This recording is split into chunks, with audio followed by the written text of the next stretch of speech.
Dialogue with a Doctor, featuring Southwest Florida's leading physicians.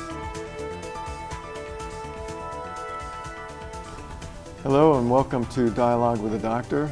My name is Dr. Gregory Leach, and this is a show where we interview local experts, medical experts, specialists in their field. And today we have Dr. Ray Phillips. He's a practicing gastroenterologist specialist here in Naples, Florida. And welcome, Ray. Hey, thanks for having me, Greg. I should say welcome back. Yeah. Tonight we're going to be now we're going to be talking about proton pump inhibitors, PPIs. Those are those antacids that now people are more worried about. We're hearing more worry about whether it causes dementia or kidney disease, and it's not really clear, at least to most of us. So we want to hear more about that. Absolutely, Greg. Hey, thanks again for having me back. I appreciate it. It's always enjoyable to come back and talk about medicine in general. You want to briefly tell us about your practice? Absolutely. It's worthwhile to understand what a gastroenterologist is. I'm a board-certified gastroenterologist. In order to achieve that, I graduated from college, Princeton, and then went to medical school and graduated from medical school, Washington University in St. Louis. Because I'd gone through Princeton on an ROTC scholarship, I had an Army obligation, and I went on to get my internal medicine training at Jefferson Hospital in Philadelphia, and I was chief resident. But after I concluded my internal medicine training, I went on active duty at that point as an internist, and I was assigned to Fort Leonard Wood, Missouri. I was there for 2 years, and then I was selected for gastroenterology training. And I did that training at Walter Reed for 2 years, and then I was on staff at Walter Reed for 2 additional years doing research and for staff purposes. And so in 1991, I concluded my obligation to the Army, exited the Army, came down to Naples, and I've been here ever since. And since I've come to Naples, practice gastroenterology, our practice has grown. Now there's a number of us with offices in Marco Island, Naples, our main office, as well as in Bonita Springs. Now there's myself, Dr. Susan Lebersky, Dr. Michael Marks, as well as Sandra Hara and Gustavo Rivera, as well as Rafael Urbina. And so we're all gastroenterologists and board certified gastroenterologists. And what that means, really, getting back to your question, is, hey, we're experts in digestive disease. We're expert in liver disease, as well as illnesses and ailments of the digestive system, and in nutrition as well. Well, your practice and you are very known and trusted. You started the practice, as I recall. Yes. I've been, back been around. In the day. So I've been around for a while. That's for certain. So tell us about Gerd, what it is, how we treat it, and then on to what the problems are today. Well, Gerd is extraordinarily common across the United States. Gastroesophageal reflux disease is the full name. We refer to it Gerd because it's hard to say that again and again. People might refer to it as heartburn or acid indigestion or agita. There's a lot of different terms related to it, but essentially what occurs is you have stomach contents, acid, that instead of remaining within the stomach can flow from the stomach up into the esophagus. Normally that's prevented. There's a valve that separates the esophagus from the stomach that allows food and liquids to enter the stomach and then closes and usually shuts efficiently so that you cannot get reflux. But there are a number of circumstances where you can get then reflux of stomach contents up into the esophagus, and then it's called gastroesophageal reflux disease. It can occur as a result of dietary indiscretions. It can occur as a result of a condition called a hiatal hernia, which more than half the United States has. It can be worsened by increases in weight and on the issue of dietary indiscretion, eating, foods that are particularly rich, large volumes of food, inappropriately timed meals late at night before you go to bed. But the notion is that you're having reflux of stomach contents up into the esophagus, and it causes a lot of discomfort in terms of burning and sourness. But you can get substantial complications related to that in terms of, pain, chest pain, burning sensation, as we mentioned, ulcers in the esophagus that can lead to bleeding, and sometimes scar tissue that can prevent you from swallowing as readily as a consequence of repair from that inflammation. And so there's a great many issues, and some people will not respond to conventional therapy. And conventional therapy being, you look at restrictions on diet and doing what your mother told you to do with regard to diet and eating smaller meals and eating less fat, or even more rigid things in terms of weight reduction. And some people have such intractable reflux that you've really got to do something more substantial. Now, most people at the time that come to me, they've discovered that that antacids, which are bases, and you remember in your high school chemistry, helps neutralize acid and makes you feel better. And most people will hit upon things such as baking soda, which will help. But there are antacids are available at the store, over-the-counter items such as Mylanta or Maalox or Gaviscon. And then more long-lasting agents have been used. But the prototype of those was Tagamet, which was first produced in the 80s, and then followed by Zantac and Pepcid. But in the 1990s, proton pump inhibitors, which are much more effective for reducing acid production, such as Prilosec, came available for the first time. And that changed the whole landscape of treating reflux disease and was a terrific innovation. And it really allowed many sufferers of reflux disease, heartburn, to really have control of their symptoms for the very first time. And I guess the downside of such overwhelming success, though, is more and more people came to rely on these medications and for longer and longer periods, rather than just the approved time frame of say 6 or 8 weeks time to use it on an ongoing basis. And it's available over the counter. And people can just well, the safety profile is so good of these medications. Prilosec became Prilosec OTC. Other drugs that came subsequent to it, Prevacid, Protonix, Acifex, Dexilant. These are all prescription items, but there are over-the-counter versions of Prevacid as well. And so it's been very exciting that these are more widely available, and as a consequence of these other products, the price has really been reduced.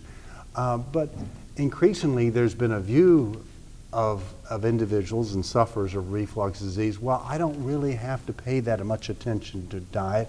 I don't have to pay that much attention to any kind of restraints at all in terms of timing of my meals. I'll just take this pill and that will be sufficient for my purposes. And generally it's been very, very successful. But in the late 90s and 2000s, then there began to be hints of potential side effects related to these medications.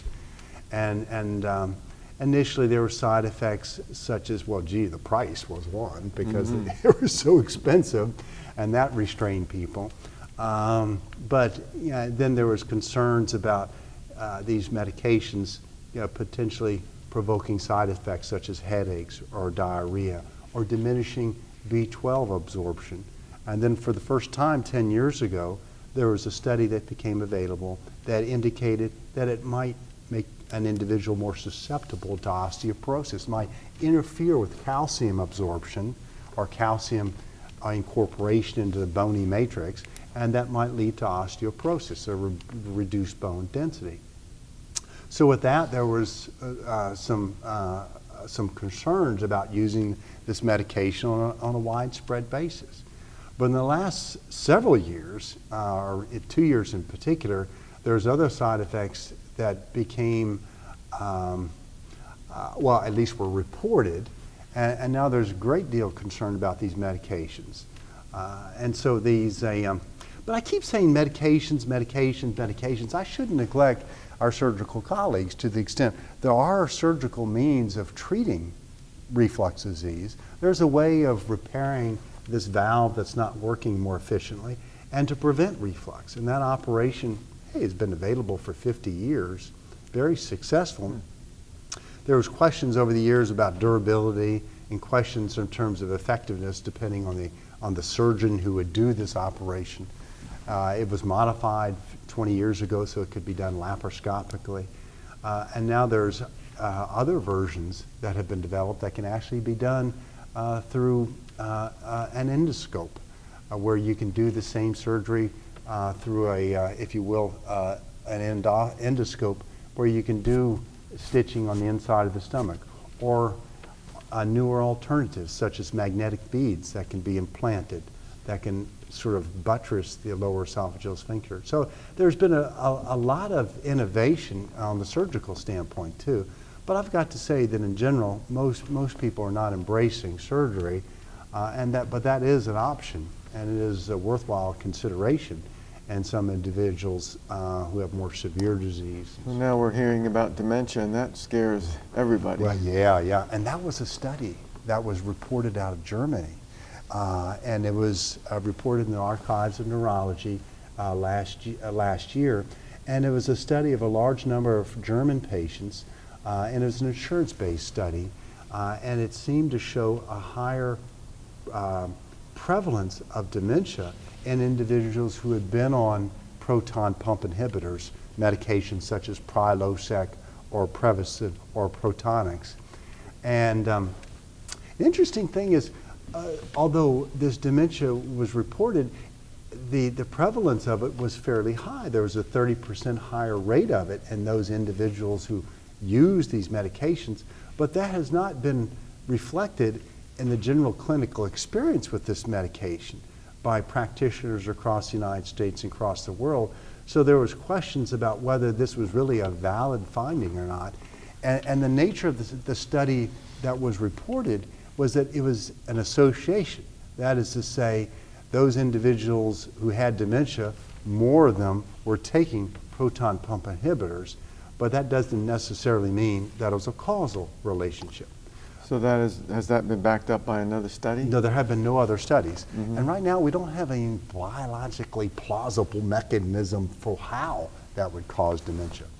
But the other side effect that has been highlighted out of a study out of Hopkins was that individuals who take proton pump inhibitors may be at a higher risk of such issues of chronic kidney disease, chronic kidney damage. And that's a rising concern in terms of if it's going to cause kidney damage, perhaps this medication should not be used on an ongoing basis.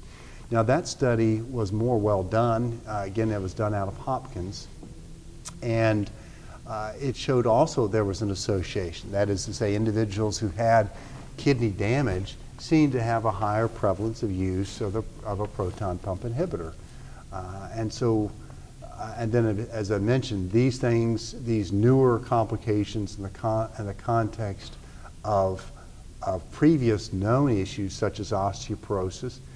There's even been a report of side effects such as that it can change the microbiome, a topic that we've talked about before, and can let people be more susceptible. The bacteria in the gut. Yeah, the bacteria in the gut.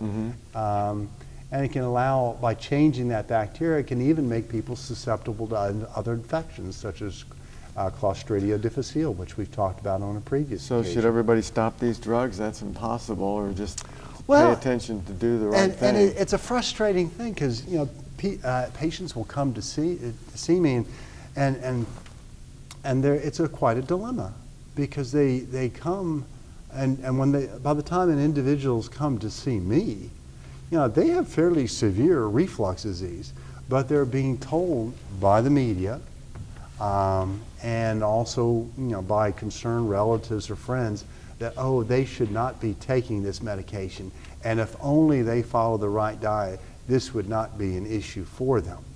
And it's a great problem for us because the individuals that have suffered from bad reflux disease, they truly have a severe medical issue that warrants some type of therapy.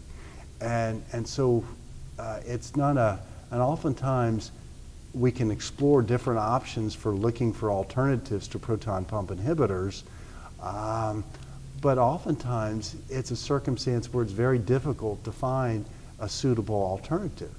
And I think it's worthwhile for us to sort of discuss that particular point because there's a lot of medical issues looking at alternatives to a proton pump inhibitor or some kind of combination medical program of a proton pump inhibitor plus other therapies. So I guess at the minimum, we shouldn't be just using them willy-nilly. We should really be thinking about how we use these and why. Well, absolutely, because I think these events, in terms of potential complications, really highlights and underscores that any medication should be used with the intent of using it for the lowest effective dose possible and for the shortest duration possible. It really does underscore that point in an effort to try to minimize the exposure to this medication or any medication for that matter. Well, I think we're running out of time, and I think we've learned a lot more about PPIs or proton pump inhibitors, and we really appreciate you coming, talking about it. Thanks so much, Greg. And I appreciate know it. you're going to come again and talk about it when we find out some new data. So thank you for joining us, and Dr. Phillips will be back again. We'll have more information that he will be giving us. Thank you.